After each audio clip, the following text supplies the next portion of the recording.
Give everybody a minute to get in to the restream. If you're watching on my YouTube channel for my podcast, This Week in Startups, this is not an episode of This Week in Startups. Sorry to disappoint you, but it's something as exciting or perhaps even more exciting. It's the State of the Union for Inside.com, which is a company I run, which produces business newsletters and events. And now the third leg of the stool, the next part of the flywheel.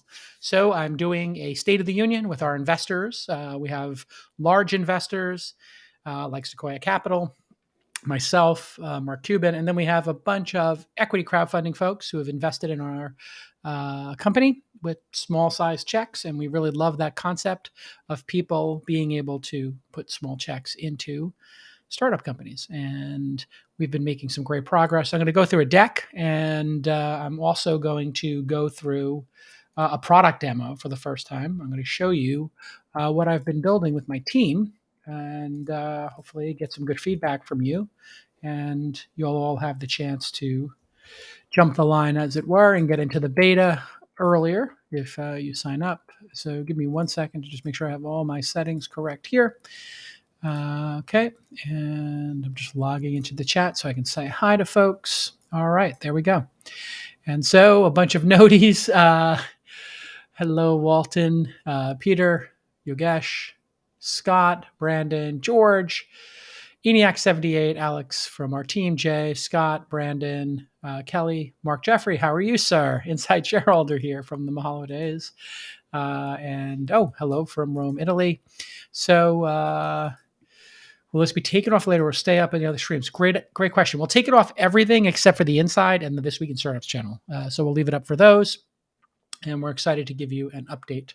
Again, I'm going to fill in. If you can tell me what city you're joining from, and if you can give us a thumbs up on YouTube, and my team will be putting URLs into the chat as we go. So one of the URLs they should put in right now is the Inside URL and the Republic URL, so people get some information, if you don't mind. So the Inside.com's channel URL. I see we have Boston here, Romania, New York City, Los Angeles, Phoenix, Danville, California, North Hollywood, SoCal, Las Vegas, Mountain View, Riverside. And the person from Chicago is a meetup organizer. We do these This Week in Startups founder meetups. And so you can put the links not on the screen only, but you can also put it into the chat. So if you have the Restream chat client open, if we could put the links in there, that'd be great. So then people could go sign up for the I'd love for people to be able to sign up for the Inside YouTube channel and for the This Week in Startups one. So got it. youtube.com/thisweekin. And then I'll sign off as at Jason. So when I use the Restream chat, if it's from me, I'll just put at Jason, and somebody else can put theirs in. And oops, my chat just crashed. And great. So a bunch of people here. Boulder, lots of great folks coming in. Sydney, some people on LinkedIn. We're streaming to LinkedIn as well. Dallas, and so many great friends of the podcast and friends of the newsletters. So Vermont, Waterloo, great. Looks like we've got 100 people watching, so I think it's probably a good time to start. And those of you that are not here yet, we will have you join us on the replay. I will not be at the Garden tonight for the Knicks game. I am sadly in California. I would have loved to have been there. So let me also just tweet this URL here. Looks like twitter.com. Boom. And I will just do a quick tweet. Live talking about inside.com. Boom. All right. So let's get started. I'll pull up the deck. John, for my team, if you could pull up the deck. I have just like a 9-slide deck here to give everybody an idea of how we're doing as a company. It's been a long, strange trip. As you know, we started as, or maybe you don't know, we started as Mahalo.com. We were building a human-powered search engine, and we kind of got dinged by Google in this search engine update called Panda back in the day. We had this great asset. We had emails. We had a great team. And so I also had this domain name inside.com, and I always wanted to build a news service. So we thought we'd take what was strongest at Mahalo, which was the news, and we would double down on that. We made a news app. People didn't really want to use the news app, but they did love getting the news by email. So this should be no surprise to anybody who is a fan of email newsletters. And we decided to go all in on email newsletters a couple of years ago. And so, next slide. We decided to keep building off of that foundation. And we now have essentially two really strong businesses, or I should say, one strong business, one emerging business that I'm fairly convinced will be very strong soon. And then a third product, which I'm going to demo today for the first time, that I think will give us, yes, the Grateful Dead reference. Thanks for noticing, Will. So the first product that we have that we've been working on for a couple of years now is newsletters. And the newsletters have a very strong audience that's very loyal. It's very similar to newsletters like Axios, which in fact I think copied our format a little bit, which was, very tight bullet points, just giving you the news in a very concise fashion across a bunch of different topics. And people really love those newsletters. Now, the newsletter space has gotten very crowded. We all know that. There are Substacks, there's Morning Brew, there's Review, and people's email boxes are getting kind of flooded, aren't they? So while we still believe in the newsletter business and it generates millions of dollars a year in revenue for us, our readers wanted more from us. And one of the things they wanted was to meet the people who were in our newsletters. And during the pandemic, I said, heck, let's just try having our analysts or writers of these newsletters interview people live on YouTube or using Zoom. And we did a bunch of experiments. And we've done 16 of these remote events, virtual events, right? And we've had over 20,000 people sign up for those events. And it's generated over $75,000. Well, we've generated, I think, close to $100,000 in revenue. One event, Meet Our Fund, generated $75,000 in top line revenue and had over 6,600 registrations. So we realized there's a global audience, including our readers, as well as other folks who want to come to virtual events and get smarter. So the newsletters, people are getting them every day, makes them a little smarter, a little more informed, and then you get to come to an event. We have different tiers of event. We'll call a tier 1 event. Meet Our Fund is one example. 2-day event, 12 speakers a day, 25 speakers a day. And man, you can just get a ton of information, bit of a fire hose, lots of different topics, and free for users, backed by sponsors. And every time somebody signs up for that event, we give them a free year of the newsletter, which then grows our newsletters. Kind of hard to grow newsletters through paid channels these days. You'd have to spend $20 or $30 to get a newsletter subscriber. But when you do an event, people love to come to events and then they get introduced to the newsletter. So 2 ways to win there. And in fact, it's a flywheel because our writers, our analysts are writing about these folks. So we kind of know them and their businesses pretty well. Then we invite them to the event and they're like, oh yeah, thanks for covering me in your newsletter. And then it makes our analysts more intelligent and more informed because they interview somebody, they figure out who the great speakers are, and there's no cost to running these events. In fact, we were looking at all the different online platforms and they're very cool and very sophisticated now, Hopin and just tons of different ones, but they're also very expensive. And what we found was popping up a Zoom and popping up a Slack chat room, just as good. So they literally have zero costs compared to a real world event. They're open to people from around the world and sponsors get to meet people from around the world. So it's a pretty cool discovery we had. And the two products are now growing each other and building a deeper relationship with our audiences. We hope that a newsletter like Inside Crypto or Inside Podcasting could have a weekly event with one guest where we kind of like a podcast, except you have a live audience. We think then they could have maybe a tentpole event, a tier 1 event with thousands of people every year. And so we've built an event group inside the company in addition to the newsletter group, and the sales team sells across both. So that creates some efficiency. When we're talking to one of our great partners, we can say, hey, would you like to get people to click on this link? Or would you like to speak at this event? Both of those are very valid ways for those marketers to reach elite tech and business audiences. The third piece is an online community. We tested Discord and Slack. Both of those are, a little bit too full contact, I would say. They're kind of distracting.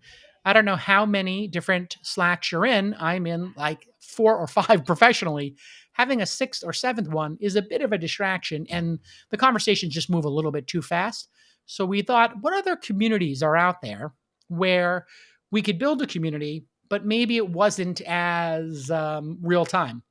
And We looked across the landscape and we remembered Dig, which was a great site, and obviously Slashdot, Reddit, Hacker News, Quora. There's a bunch of communities where people are coalescing and maybe growing their professional network.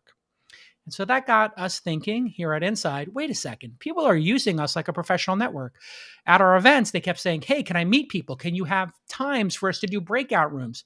And that was kind of this aha moment for me and the team, which was, hey, wait a second. We're educating this audience. We're keeping them informed. We're introducing them to new people, but they can't interact with each other and they want to participate. And what we've given them is largely passive. The newsletter is a passive experience. The events are a passive experience. They do get to ask questions, so on the margins, it's a little bit interactive. Thanks for the kind words. Thomas Miller says events are great. Thank you. And Emmett says, oh, this is great. So thank you so much. And thanks to my team who's putting in links here. So if you want to see the events we're doing, inside.com/events, the business is going well. So let's go to our next slide. This is just your flywheel. Every good deck has a flywheel in it. So the newsletters drive people to the events and the newsletters obviously drive people to the community. And we hope that this flywheel can keep going. And if it does, we believe we're building something that might look like a publishing company combined with Reddit or Dig combined with LinkedIn. Right. So if you think about the traditional publishers like IDG or what I did with Silicon Valley Reporter or Industry Standard or Recode or the Wall Street Journal, they have live events, they have news, and we want to build that community as the piece that keeps the flywheel growing. And startups are meant to grow. And, I've now invested in 300 startups. I've learned a lot as an investor. And so now it's informing how I build product. And we really needed to have a really strong growth plan. And so we think the newsletters were good. The events are great. And we think the community could be the biggest piece of this. Because if you ask yourself, when you want to talk about business, where do you go? I'm curious if you're watching this live, when you want to talk about a business topic, where do you go? Do you go to Twitter? Yep, some of us do. Do you go to Quora? Well, maybe if you have a question, maybe there's a subreddit you like that's particularly good, maybe Hacker News if you're a developer. But I don't think anybody owns this space. And we want to own this space. We want to be the place you go when you want to consume news and discuss industry trends with peers in your vertical. And I'm super excited to show you the 1.0 of the product that I have been personally literally myself building with my designers. And I see here a lot of Twitter or a community Slack. Somebody likes Trends by The Hustle, which is great. That got purchased by HubSpot. And they do a great job. Very similar, in fact, I think maybe a little inspired by some of the work I've done, newsletter plus podcast, right? So they've done a great job. Some people says Reddit here. And somebody says they absolutely love the cryptocurrency newsletter. Thank you for that. And I see Twitter product. Here, Scott really has a comprehensive answer. Twitter product on Hacker News, Stack Overflow, Slack niches. Like you said, it's hectic. So that's a perfect example. He's a developer, so he really likes Stack Overflow, which is a Q&A site for developers. Hacker News, great for developers. So absolutely fantastic. And I am reading your comments. So let's go to the next slide. We've been doing solid on growth. This is what I would consider solid growth. I'd like to have hyper growth. I'm challenging my team to do that. But we have a lot of people opening the newsletters and the revenue has been growing consistently. Just some highlights here. In 2020, we had 37 million opens. And from Q1 to Q3, we've had 35 million. So in the first 3 quarters, we've done almost what we did all of last year. 2020 revenue came in at 1.8 million. 2021 Q1 to Q3 revenue is at 2.8. So this doesn't include the fourth quarter, nor will I give you any kind of an estimate for that. But we're averaging this 28% quarter-on-quarter growth, Q3 of 2020 to Q3 of 2021. So revenue is going up. Obviously, there were some headwinds, the pandemic, and then there were some tailwinds, booming economy. So we had a little bit of both of those. And then, this next slide, I think, tells the story. I always think, at a certain point, companies got to start putting up numbers, putting up revenue, growth numbers. It can't all be just we're making progress on product. And as you can see here, there's like a profit loss kind of visualization. In that 2019 year, we brought in 1.8 million and we spent lost 564,000. You look at 2020, I got a little conservative. I battened down the hatches, and we had a tough year in terms of growth of the top line, obviously, the pandemic, but we cut our burn and only burned 27. So maybe I was a little conservative there. I've seen, I've seen this movie before, having lived through a couple of boom and bust cycles. And then this year, team did a tremendous job. Economy comes booming back. We figure a couple of things out, and really excited that through the first 3 quarters, we had over 2.8 million in income this year, first 3 quarters, with over 600,000 in profit, which is a really great feeling. Next slide. And so, everybody wants to know about our customers. On the reader side, here's some testimonials. People say great things about what we're doing. And this is just soft metrics. If I was evaluating the investment opportunity here, or an acquisition, or coming to work here, I consider these soft metrics, but they're always nice to have in a deck. People do like that. Question came in, hey, what did we do to cut the burn? We just really got focused on doing a smaller number of newsletters and doing them better. We were doing a lot of newsletters, had a lot of freelancers. And I said, you know what?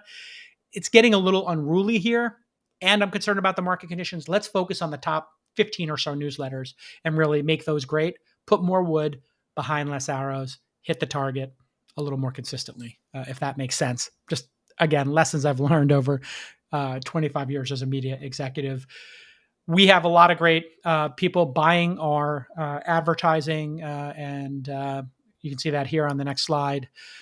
These names, and they really want to reach our customers because our readers are elite business people. They make business decisions. They're similar to a LinkedIn reader. And I've got a really great team. We've got a great chief marketing officer in Alex. Ashish, our director of operations. Brian is our director of research. John is running events. Just a great team.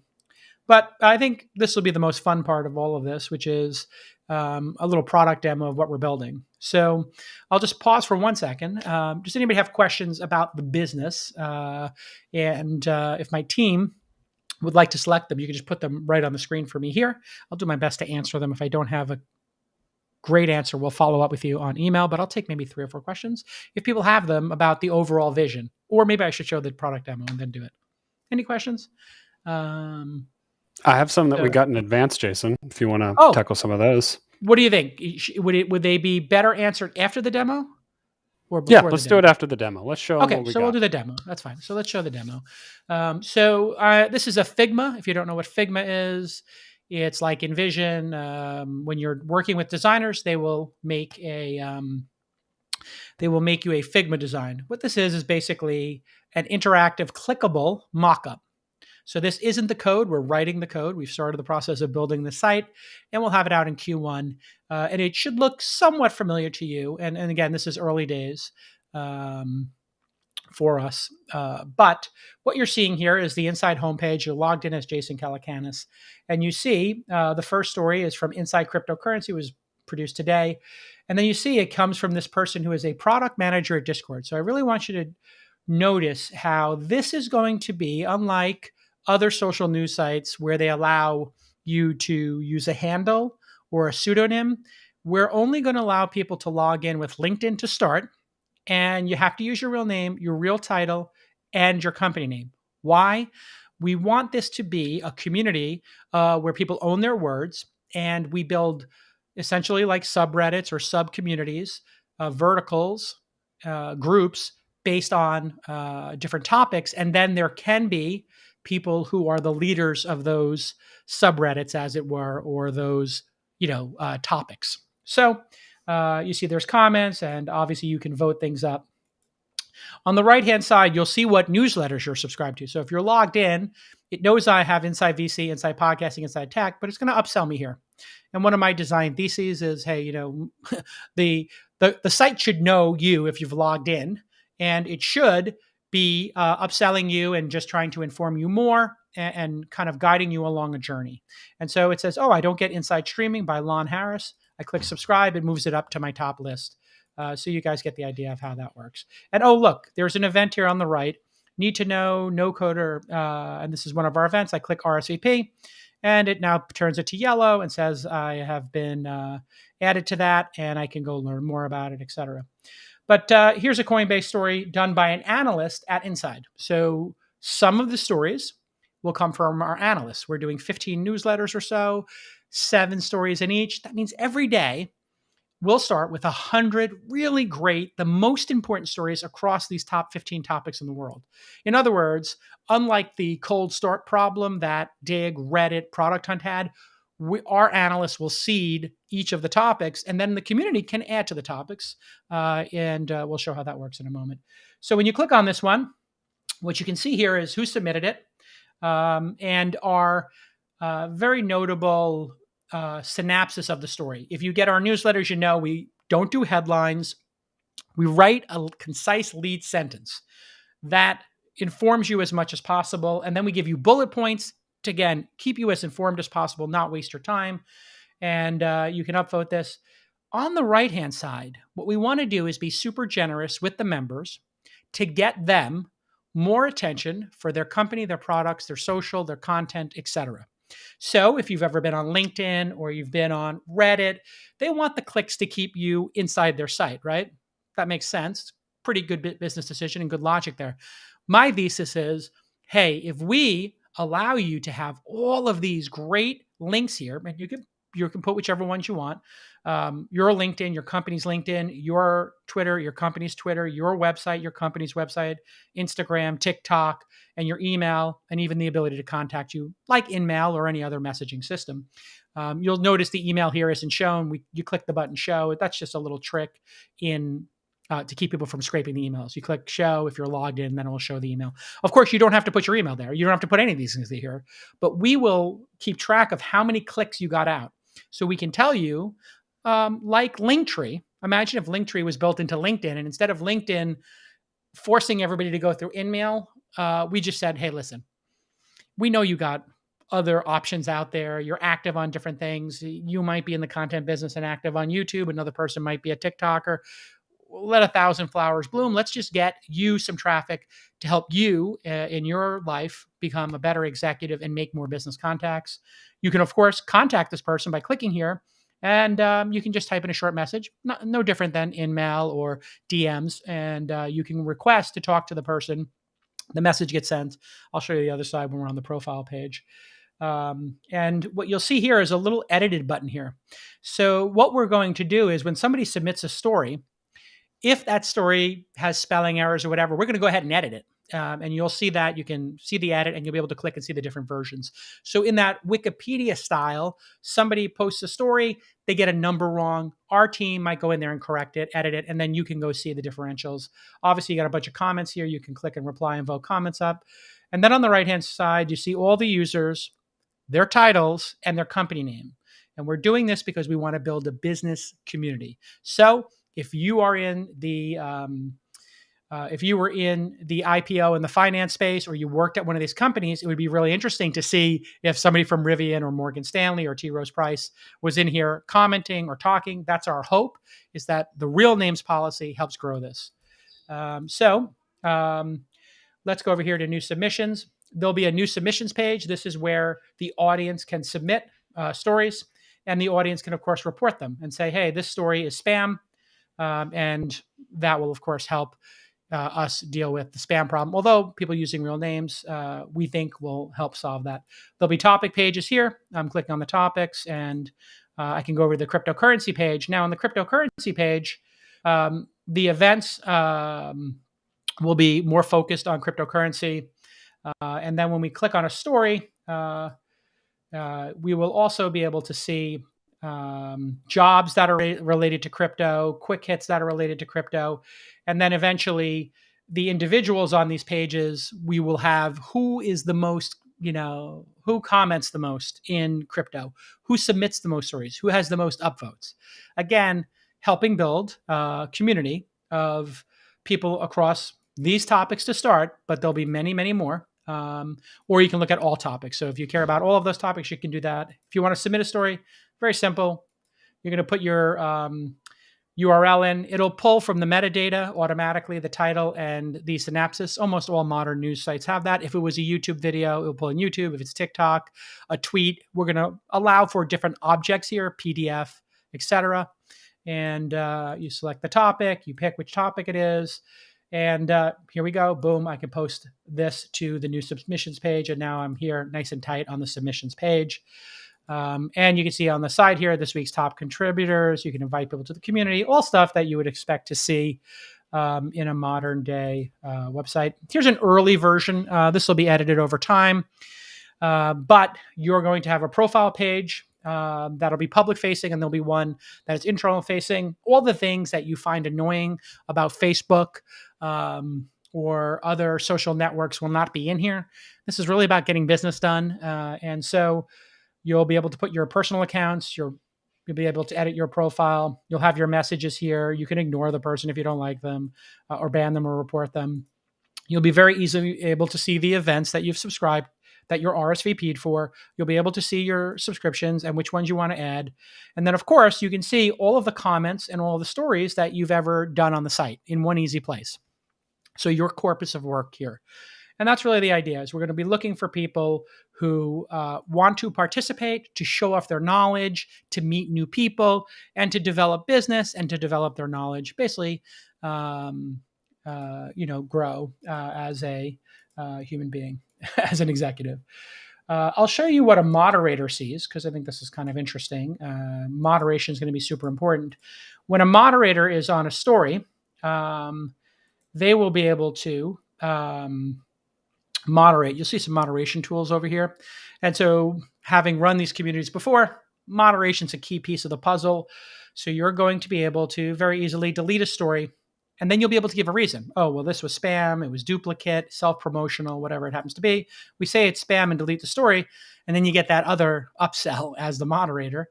Do you want to ban the user, remove all their posts, or warn the user? And I can go ahead and ban that user, and boom, they're nuked off the site, which is going to be super important for our team. And there is a nice log here, just showing all the moderation we're doing. So as our team moderates, and we're thinking about actually making this public so people can learn what's allowed and what's not. It's not a place for you to get new customers by promoting yourself or putting up a press release. So you can't post about yourself.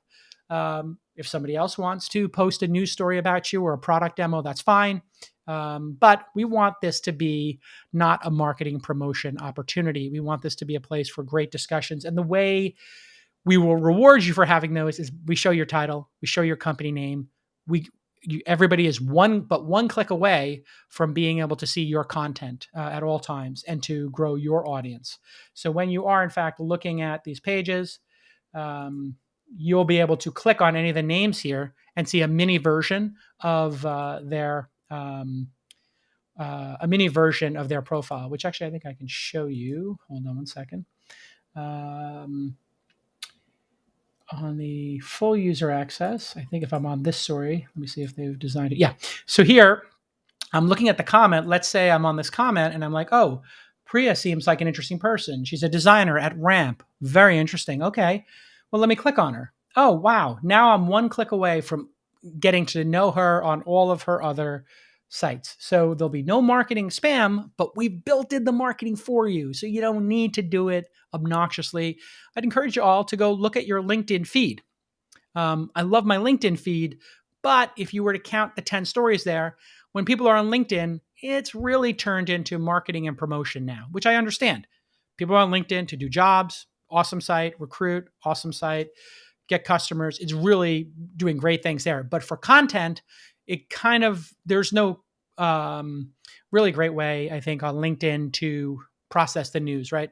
So we're going to partner with LinkedIn. We're using their API. We don't have an official partnership with them. We're just using their publicly available API and login. But we hope to build that partnership over time. And I think they'll appreciate what we do with sending people back to LinkedIn and et cetera. You'll also be able to, we're going to have a wait list, obviously. So in the early days, you'll be able to join the wait list. And we're going to take our hundreds of thousands of existing subscribers. The oldest subscriber for Inside.com, that's an active subscription, is going to get to be user number one, and they'll be number one on the wait list. Every day, we're going to put 1,000 people on the wait list. So every day, we're going to put 1,000 people from the wait list into the site.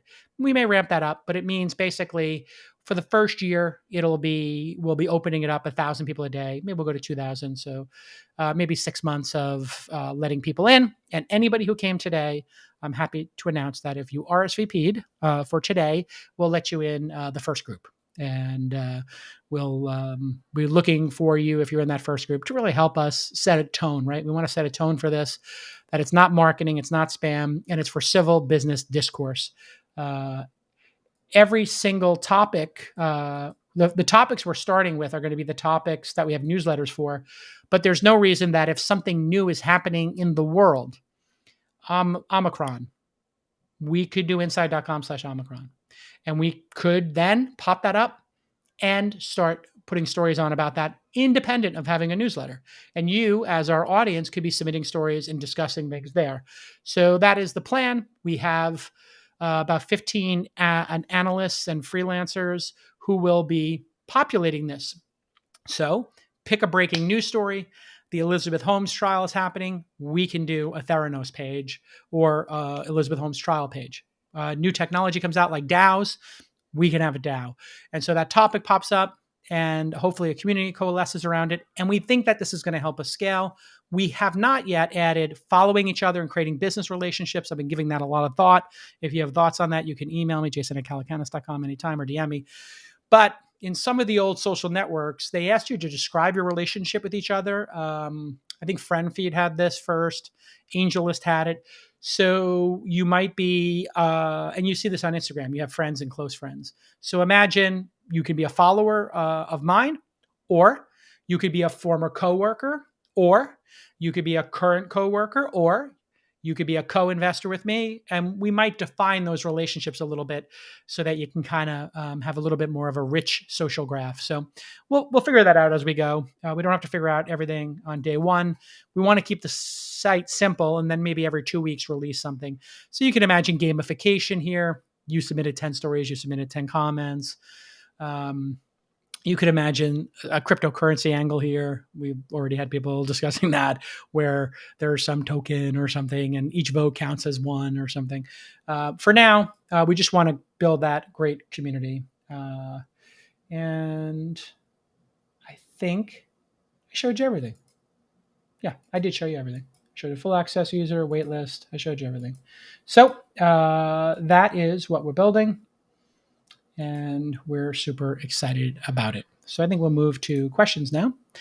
Maybe I'll just ask everybody who's in the chat right now, go ahead and give me a thumbs up on either the YouTube channels, youtube.com/thisweekend, and we'll post the YouTube for Inside. If you give me a thumbs up, more people will find out about this video eventually. But tell me what you think of this product. Is it something you might use? And which feature did you think was the most interesting? Is it something that you think you might want to try? And was there a feature or an aspect of what I described that you particularly liked? I see Surge Dog liked it. Give me a thumbs up. Would like to see links to resources used in various newsletters, articles, topics, core products. I think that's a great point.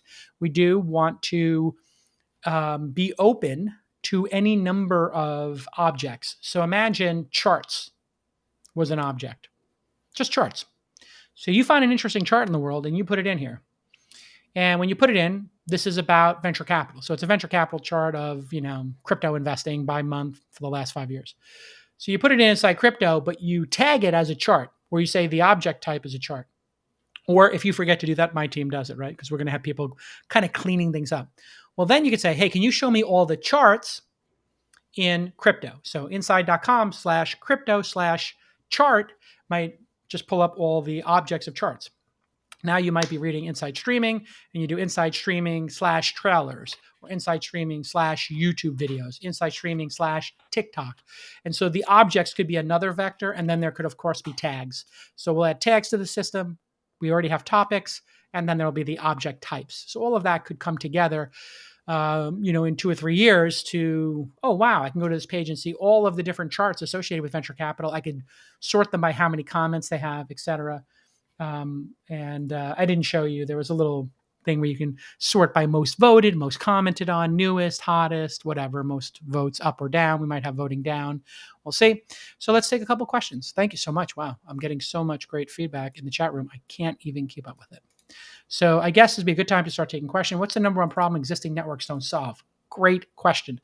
I think the quality of the information is the number one. Spam is, well, I wouldn't even put these in order yet, but spam is one problem, which it relates to the quality.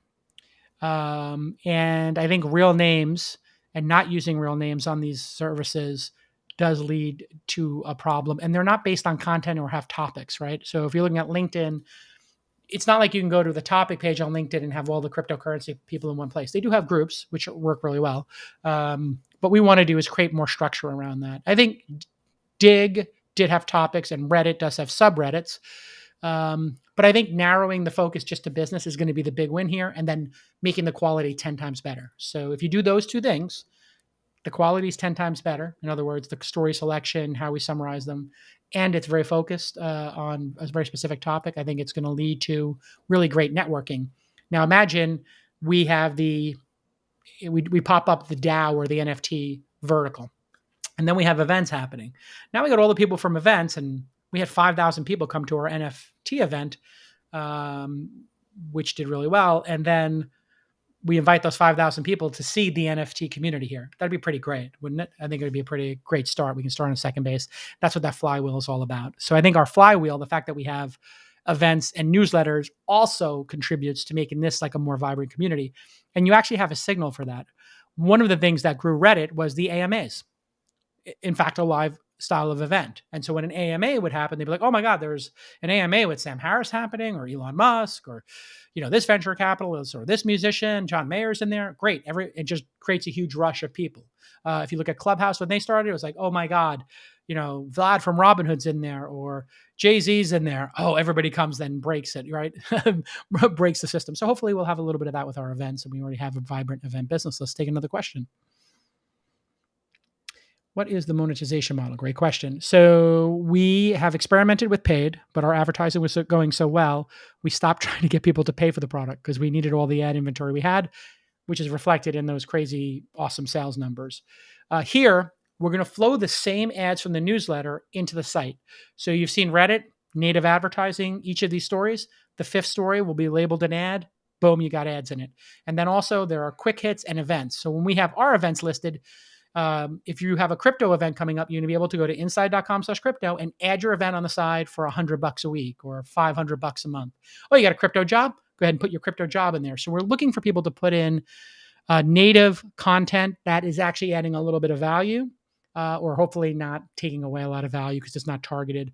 And we're going after business users. So we're not trying to get, some big brand Volvo campaign. I mean, if they came and they wanted the audience, that's fine.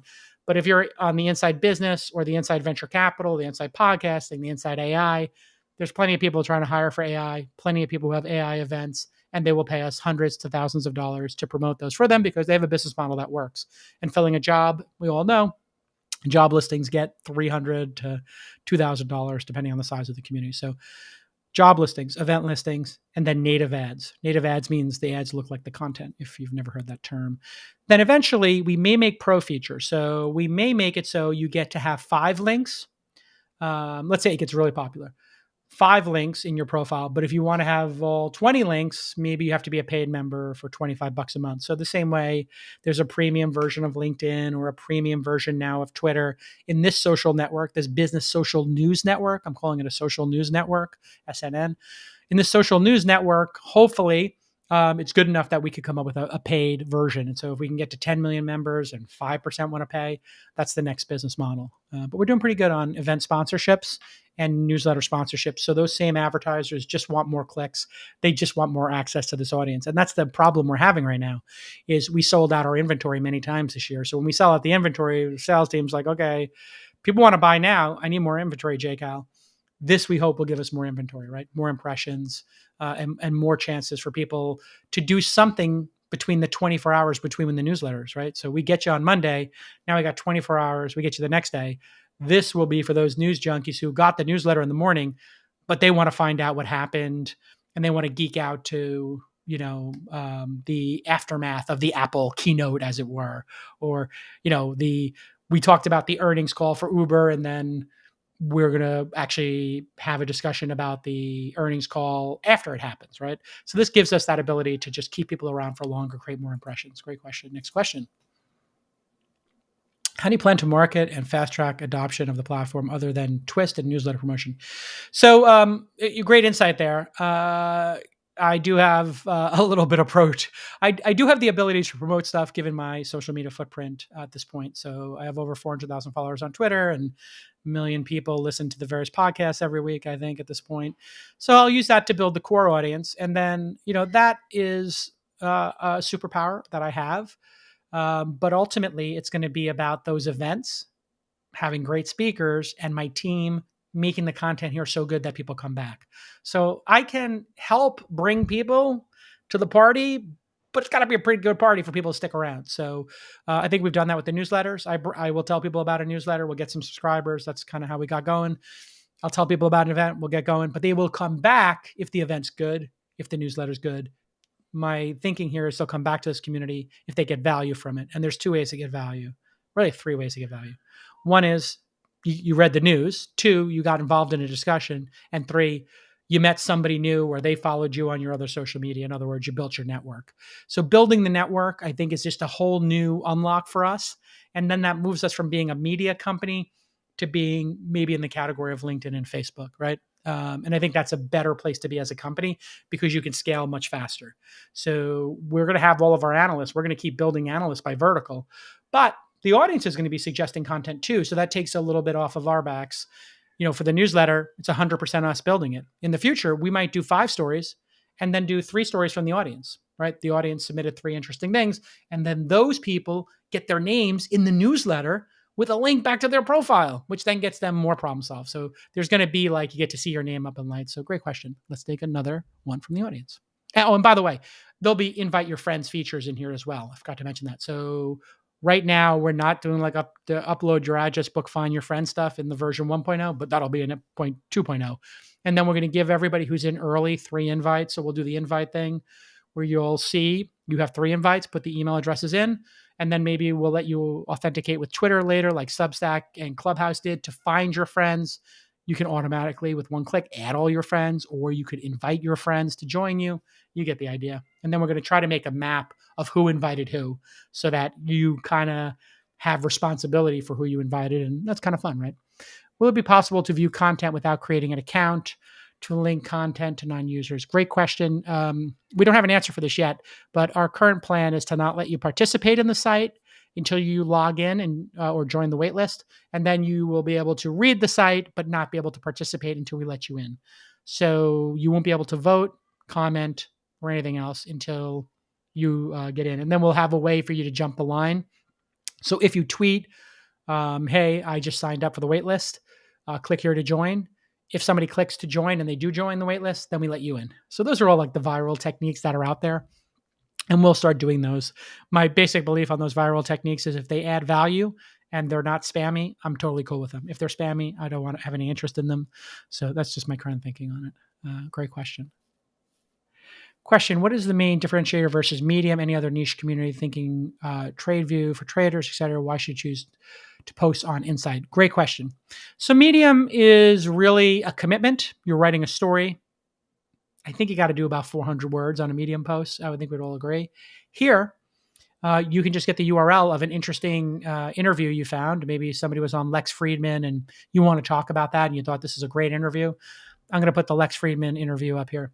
Or Tim Ferriss had somebody on. So you grab the iTunes link, you grab the YouTube link, you put it in, and you just say, I really enjoyed this interview. That took you all of 1 minute. And let's say it becomes the top story. And 500 people comment on it. And it was, Lex Fridman interviewing the creator of Ethereum. Now you started that conversation. Your name's at the top in lights with your title of your company and your company name, and you click on it and your company gets more followers and you get more exposure.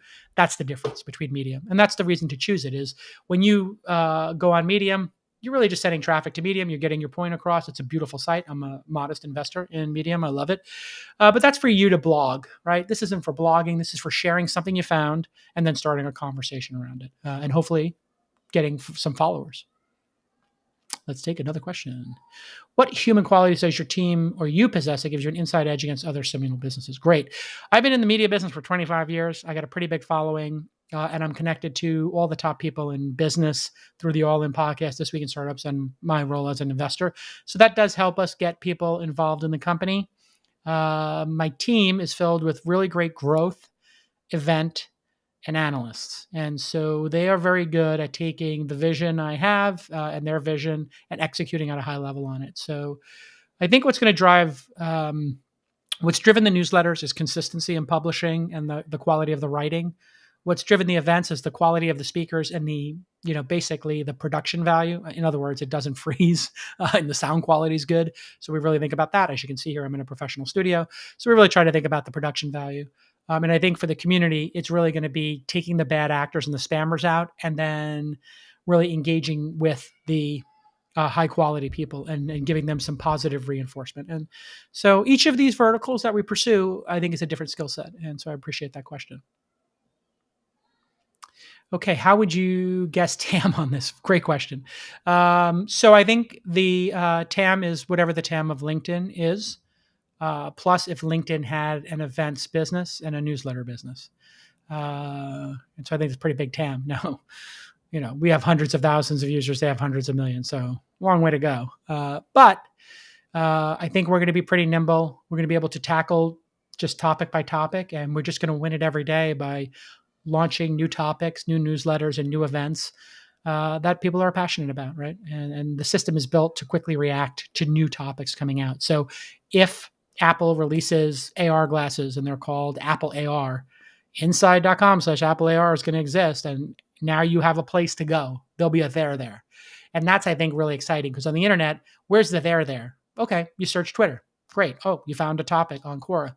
Oh, maybe there's a subreddit gets created. But we think for business, there needs to be a there, a place where if a great topic is out there being discussed, it's going to coalesce, and every day you see a ranked version of the top stories presented in a clean and groomed fashion because we don't have time to waste, right? Business people can't waste their time, so they really appreciate us taking out the marketing and spammy stuff. So that's really the goal. Will users be tracked or data be sold? We'll never sell any data as long as I'm the CEO. Hard no on that. Will users be tracked? What we're going to track is, the answer is generally no. In aggregate, we'll track everything so we understand how the site's going. You will, if you comment or you vote up a story, all that's public. So that's pretty self-explanatory. When you vote up, it's going to show you voted it up. If you comment, you kind of know you're commenting because it says you wanted to comment. So things where you're taking the behavior yourself and it's obvious from the website that it's public, great. If you were to message somebody, no, that wouldn't be public. If you follow somebody, that would be, just like it is on Twitter. So I think it's pretty well established what is like publicly facing, and we'll be clear about that. It's a great question. And we don't need to, the reason people track the data is to try to take a general social network like Facebook or Instagram and then segment the audience. We are topic-based segmentation. So if you're coming to inside.com/crypto or inside.com/AI, you've already told us what you're interested in the same way a Google search tells Google what you're interested in. So the intent of Inside and Google is very clear. We have an intent-based advertising system. You on Facebook, Instagram, you have a psychographic profile-based one. That's why privacy impacts them and doesn't impact Google search as much. I think that makes sense, right? Good question. Can you characterize what success looks like to you in a year from now, 5 years? Great. So for me, as an old salty dog, I would like to build a unicorn. I've built, $30 million companies. I've invested in unicorns. I'd like this to be a unicorn. I think in order for this to be a unicorn, we need to have 20 million in revenue. So you saw our revenue earlier. So that means we got a 10x revenue, at least. Maybe, who knows if people will consider us a media company or a social network. If we're considered a social network, they're going to look at the growth of it and the valuation will be different. So I think getting to tens of millions of active users would make us, super valuable because It's kind of like skimming the top 10% of users on Facebook or any other social network. So that's what we're going for. We want to be a unicorn. That's it. I mean, that's one of the last things left on my bucket list, and that's why I'm doing it. And I love building product. I feel like this is the best product I've ever conceived, if I'm being honest. And I've had some other good products, but I really want to, as an entrepreneur, have one really big win. And I feel like I got something to prove. So just a little bit to prove. Thank you for the question. Was that too honest? A year from now, if we had hundreds of thousands of people logging in every day, that would be success. If you had millions of people every month, that would be success. Will an app be produced? Yes. I think we'll leave that to year 2 because this is business. The mobile site will work. It'll be mobile web to start. Once we lock down what the feature set is, that's when we want to work on an app. So we really want to dial in. I think it'll take a year for us, maybe 2, to dial in the web and mobile web. And after that, then we'll think about an app. Great question. And also apps cost a shit ton. Apps cost a lot of money. To do an app properly in today's market, you need to have 10 people on your team, 2 iOS, 2 Android, 1 or 2 designers, 1 or 2 UX people, quality, backend. You're talking about 10 very expensive people. With the web, it's much simpler, and we can figure everything out on the web. Once we figure everything out on the web, then we don't have to waste time ripping stuff out of the iOS app. Censorship policy. What if someone has an alternate view of COVID medications or politics? Will they be allowed? So we'll be in the business space. I am like the free speech wing of the free speech party. So hate speech, hard no. Racism, no. If you are posting an article that's got a different opinion about COVID, I'm fine with it if it's intelligent. If it was stupid, I think the community is going to vote it down. So yeah, I think I kind of like sunshine and sunlight on bad ideas. And the audience is going to get to play a role in this by voting stuff up. So it's a good question. Politics. Yeah. I mean, if the politics is on topic, fine. So if we're in the streaming or podcasting and we're talking about, I don't know, political podcasts, we're talking about Ben Shapiro versus Joe Rogan versus, I don't know, Rachel Maddow's pods, great. But we're not going to have a politics, as it were, but we will have COVID and science. So sure, debate it all you want. Great question. I'm obviously leaning more towards free speech. And real names helps that policy. I'll be totally honest. If people put their real name on it and it's a stupid opinion and their company names on it, like, do you really want to put something stupid up there? I don't think so. All right. Toby has a question. Do you think using real identities will make people be afraid to publish their real thoughts in fear of getting canceled? What if we reveal identity only after 100 upvotes? That's actually a very clever idea of revealing identity after 100 upvotes. If you're not willing to use your real name here, you're not... Yeah, I don't have a case for somebody in a business network to not have their real name, and making exceptions makes it problematic. And I think we all want to know the intent of people. So we're going to go with real names. Doesn't mean we can't change it in the future, but we'll start with real name policy. I think that's better because we want people to do business together. What is the next question? What is the exit strategy for investors long-term, 10 years? Yeah, I think you should always look at your investments as 5 to 10 years. So if you invested 2 years ago, 3 to 10 years, 3 to 7 years. If you're investing now, yeah, 5 to 10 is pretty good. We have a couple million in revenue. In my experience as an angel investor, when companies hit 10 million, they become 10 million in revenue, they become takeout targets because it's enough for a company to see it as a potential growable revenue stream. In other words, do they have a thesis of how to 10x the revenue and get it to 100 million with their team, playbook, distribution, et cetera. Conversely, if something is growing just the user base, so let's say our revenue stays the same, but we're adding 1 million users a month, then you fall into like Clubhouse, which was going to get taken out because it had such an incredible viral moment. Obviously, it didn't work out for them, but they reportedly had offers to sell. So there is the off chance that if we went viral and a lot of people were participating, somebody might see a strategic in value here that would be disconnected from the actual revenue. And so there's no guarantees in all of this. Only invest the money you can afford to lose. In my book, Angel, I talk about, hitting 25 to 50 investments is enough diversification in most investors' minds to hit an outlier, which is the goal of early stage investing, which this is. So with early stage investing, I always ask venture capitalists, other angel investors, how many investments do you need to be diversified and have a chance of hitting an outlier? The most common answer is 20 to 30, with many people saying 10 to 20 and many people saying, 40, 50. But I think if I'm giving advice, and I talk about this advice in my book, if you do under 25, I think you're going to have a hard time finding an outlier. So if you're thinking about your bankroll, and I talk about bankroll in angel.university, a course I teach on angel investing.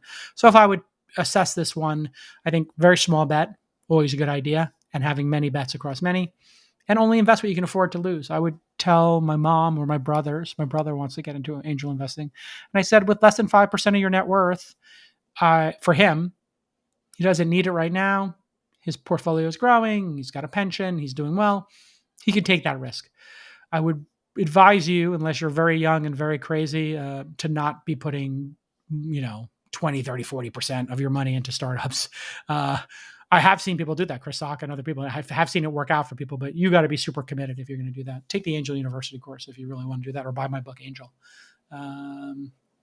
I see somebody says real names are best for this. I'll also take comments too. If you see a particularly good comment, you can throw that up on the screen. Let's take another question. Or a comment. Is this built on any framework, WordPress, Wikipedia? No, we're just building it from scratch. That's all this.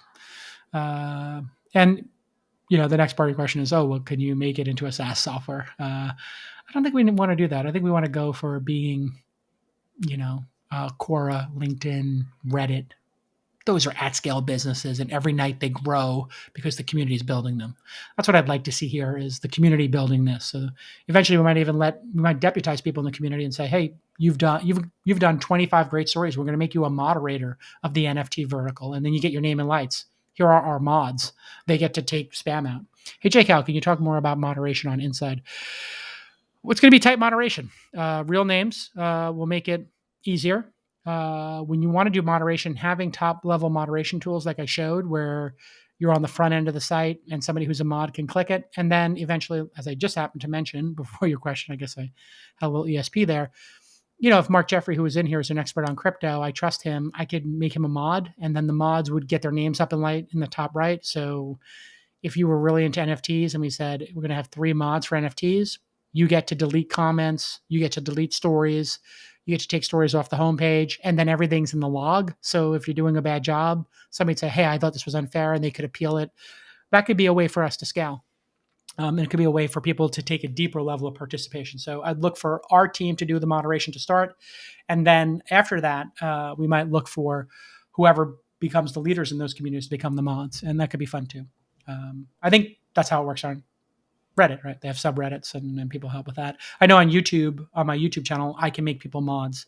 And on Knicks Fan TV, I'm on a YouTube channel. I watch the post-game show when the Knicks games are on, and they made me a mod. So when somebody curses, I see their comment and say show or block the person, and I can make a decision. Here's another question. Do you think the platform will impact the newsletter open rates, and how are you planning to balance it? I don't think it will. I think it will do the opposite. I think people are going to read the newsletter, and they'll see in the newsletter, hopefully, this story has this many votes and has this many comments, join the discussion. And then I will drive people to site to join the discussion. Right now, we don't have a join the discussion kind of function. You read the news, you're done. Maybe you forward it to a friend. Here, it's going to say comment on this or vote it up. When you click vote it up, you go to the website. Now, conversely, you're on the website because you care about NFTs, and we've got this great NFT vertical, and it's just really crisp and really great stories. You might very much see that one-click subscribe, which is why it's one click. And it says Inside Crypto. These are the next 3 you might want to subscribe to. So I think it's going to, back to the flywheel, people are going to get addicted to this. And if you've ever done Reddit or Twitter, do you ever get the email from Twitter like what you missed, or they call these engagement emails, or Quora will tell you if there's been activity. So we'll have some sort of alert systems like that to re-engage people with notifications through the Chrome browser, notifications on their phone, or emails. Hey, the story you posted now has 100 votes. Congratulations. Oh, the story you've posted has 500 votes. Oh, somebody replied to your comment. So there'll be some re-engagement stuff like that, notifications. Personally, I'm sub to the newsletters, but this would fit into my life more organically. Oh, great. That is great feedback. I agree with you. I think this would fit into my life better, because news moves fast. And one of the things is sometimes I'll read a newsletter in the afternoon that came in the morning, and I'm like, oh, I saw this on Twitter, or this story's changed. So newsletters are great, like as a habit every day. But yeah, you do sometimes you'll listen to a podcast from last week. It's timeless or not timely, and then other times you turn on CNN or ESPN because you want the latest, right? So this will be the latest, and the newsletters will be the curated one. So that's a great observation, I think. Let's take another question. When is the Inside Next site dropping? Yeah, it's a good point. We experimented with wine, beer, San Francisco. So we had some topics that were like the business of, and they were kind of fun. They didn't work as newsletters. They didn't get advertising, but they did get audience. So I think doing inside.com/San Francisco and talking about the business of San Francisco would be kind of cool. And if people go off topic, sometimes that's okay. If they talk about a restaurant they love, we wouldn't delete it, especially if the audience is getting value from it. So I think we could do what American City Business Journals does, where we just take the top 50 business cities and we create a vertical for each of those. We talk about business in that city. So all those are possibilities. And we just have to get that first core community in here. And we have business, VC founders, crypto, podcasting, AI, AR, VR. We've got some pretty dialed in communities already. So I'm excited to get them up and running and then add to them. Heading to Republic to invest again. I appreciate that. We don't need the money right now. We have over $2 million in cash and we're profitable of late. So we're doing this sincerely to let more people be involved with the journey. And then if you're involved in the journey, my thesis with equity crowdfunding is you'll be more involved. So I'm friends with Canna at Inside.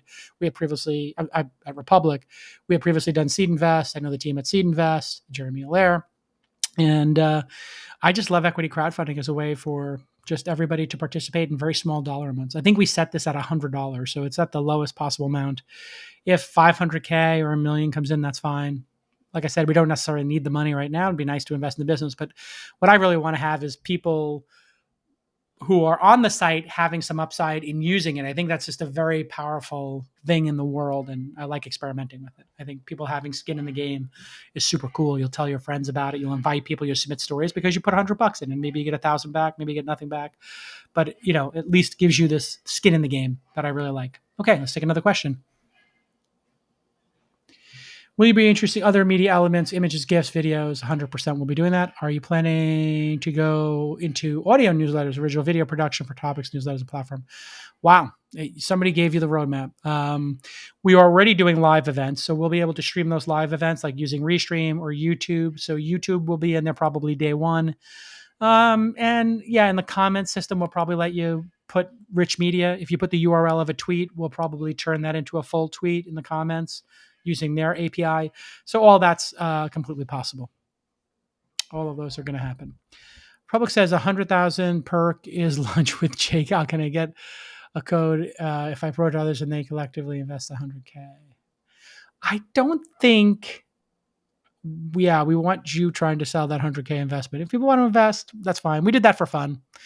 Sometimes people want to have lunch with me or go to a Warriors or Knicks game. So we put them in there for fun. I've done this at auctions a couple of times. I did it with Eric Rees of Lean Startup when he had his founder handbook come out, and he sold 3 lunches for $5,000 each with me and him. So that was quite nice. And I was happy to support him. I fell into Inside during the Seed Invest campaign. I'm very happy to see and hear your thoughts about the future of Inside. I've enjoyed the newsletters. I read daily. Will up my investment in this round. Oh, thank you. I appreciate the support. Again, invest only what you can afford to lose. Understand the risk of investing in startups, and happy to have you on the journey with us and our team. Thank you. Will you have verified account system, blue check? Yeah, I mean, if you're logging in with LinkedIn, we kind of feel like you're verified, and that's why we're using real names. But yeah, maybe we will need to do that just to make sure and double, triple check that it's the right person. Good point. Maybe that'll be part of the paid program. How will profit sharing work if you decide to return profits to us, the investors? Yeah, we are not going to be doing dividends. Every dollar we make, we're putting back into the business and growing the business. The whole idea with startups is, if you're paying dividends in a startup, you really have run out of ideas. We have tons of ideas. You've seen many people have ideas here, like apps and video and other content. So we're going to just keep investing. There's always going to be another dozen verticals that we can launch, and that's what we're going to go after. Okay, what's your favorite Inside newsletter? I don't want to pick favorites, but Lon Harris does Inside Streaming, and I'm addicted to his recommendations. So check out Inside Streaming.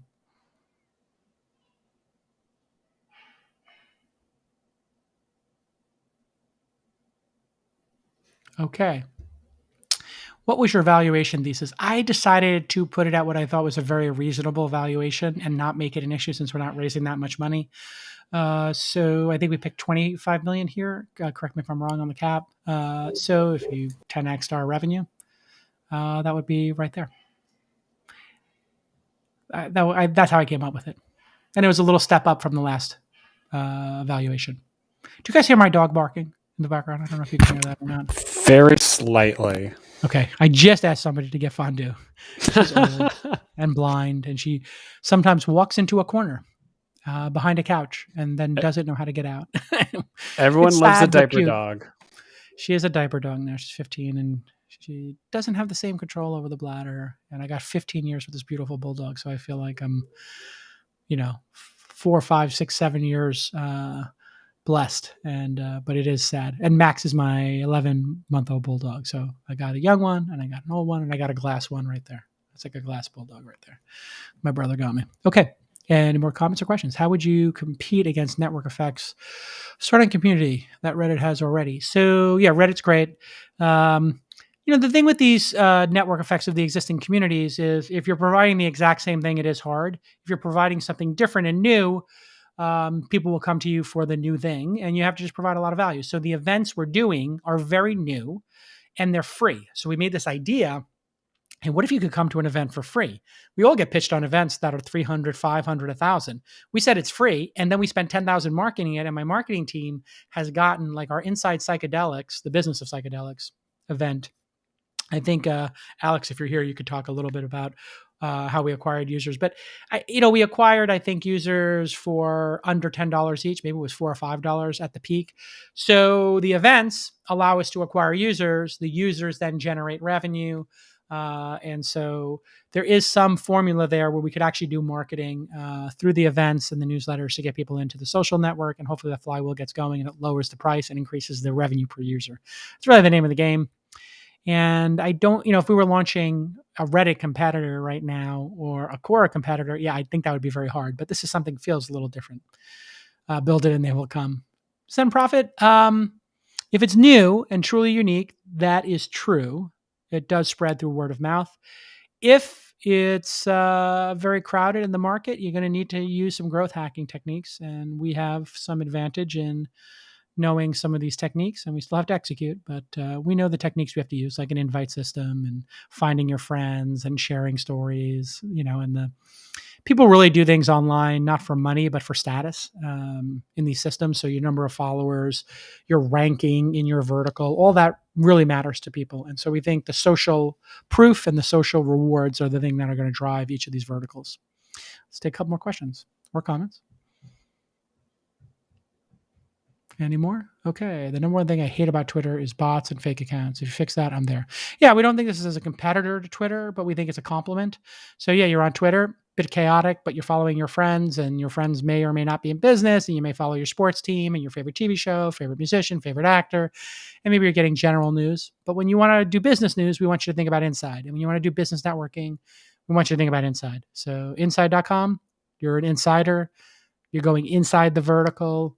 You're going inside the room where it happens. That's why I think the domain name itself and the brand has got significant value. If we were to be acquired, I think somebody might very much like to own the inside.com brand and, own those categories. So it's going to be slow.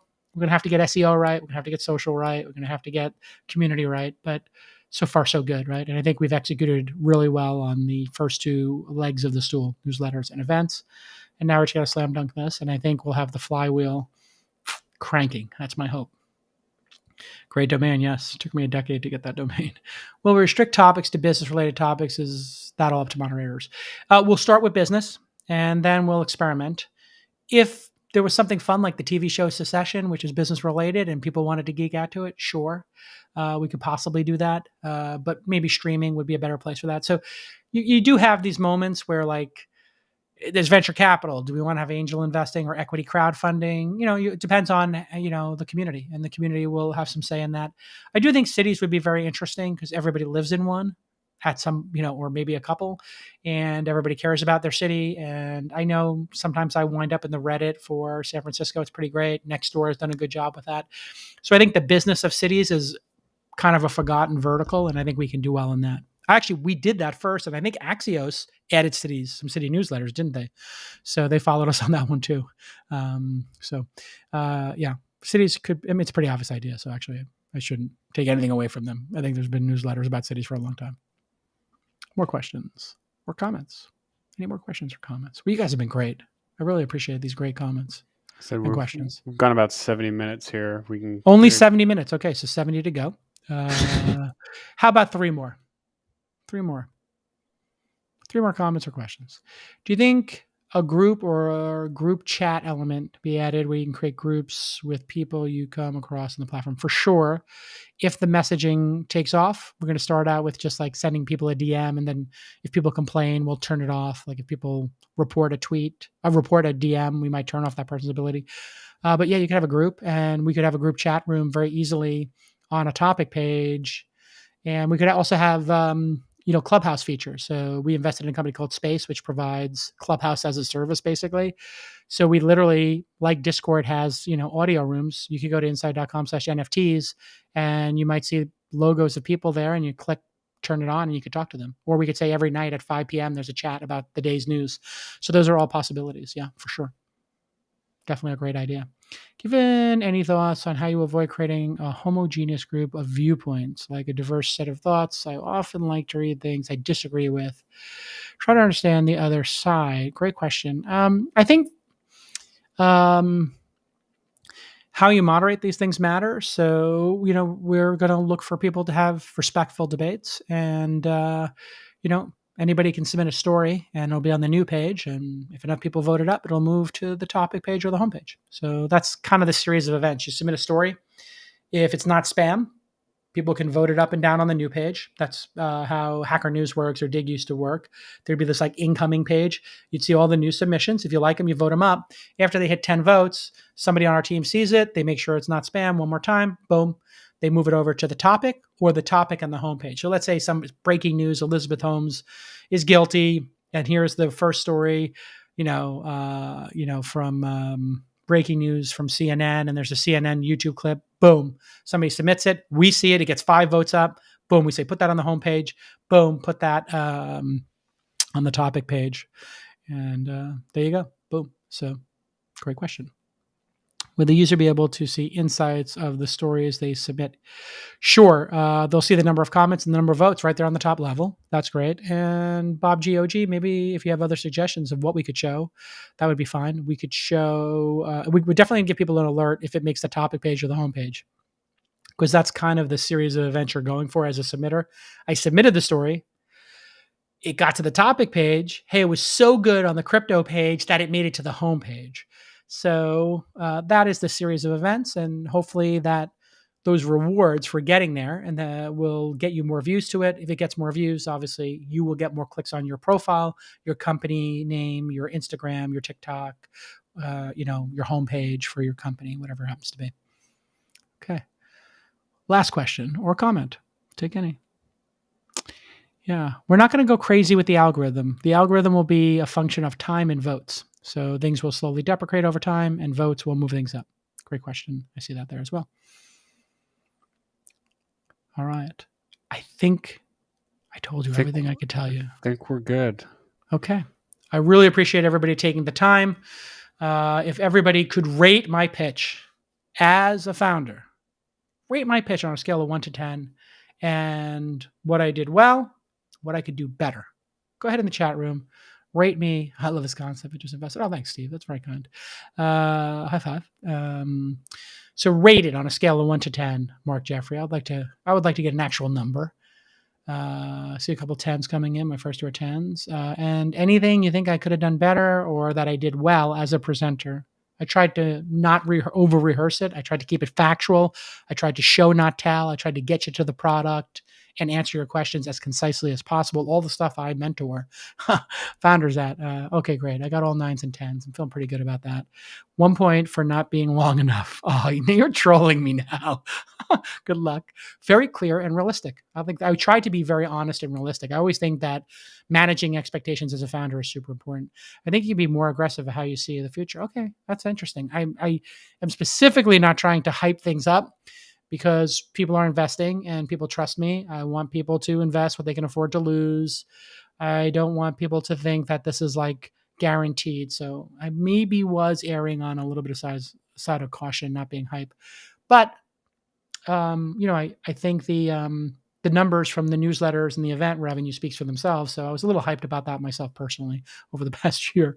So when I have numbers for the social news network, I will. It was a tight storytelling as always. That's where you live. Oh, thanks, Mark Jeffrey, original CTO of Mahalo. 9.7, slipped the Chamath sweater. I should have worn a sweater. You're right. Absolutely. Tips for writers, crypto biggest threat I see is botted upvotes. Yeah, you're not going to be able to upvote on a bot because you have to log in, and you only get to log in with LinkedIn. So great question. Oh, I missed that comment that came up.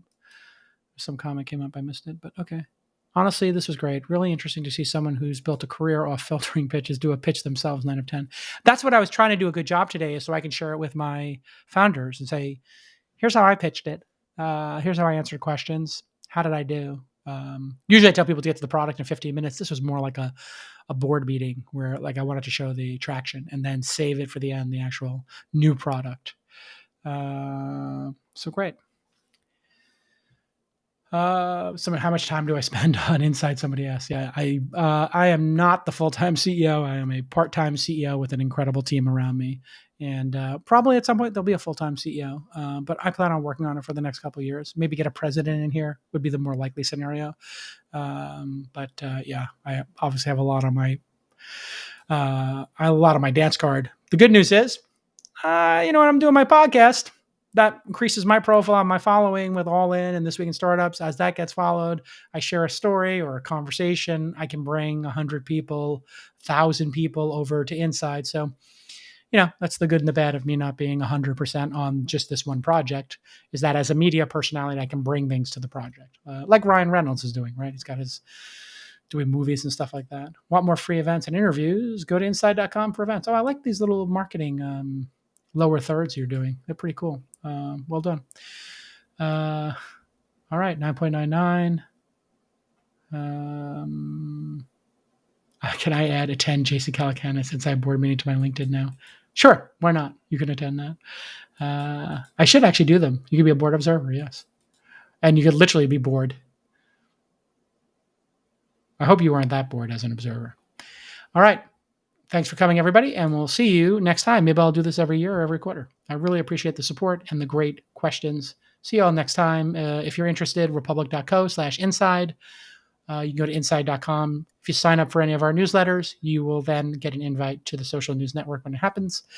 And any feedback from me, just tweet me at Jason or email me, jason@calacanis.com. We'll see you all next time. Bye-bye.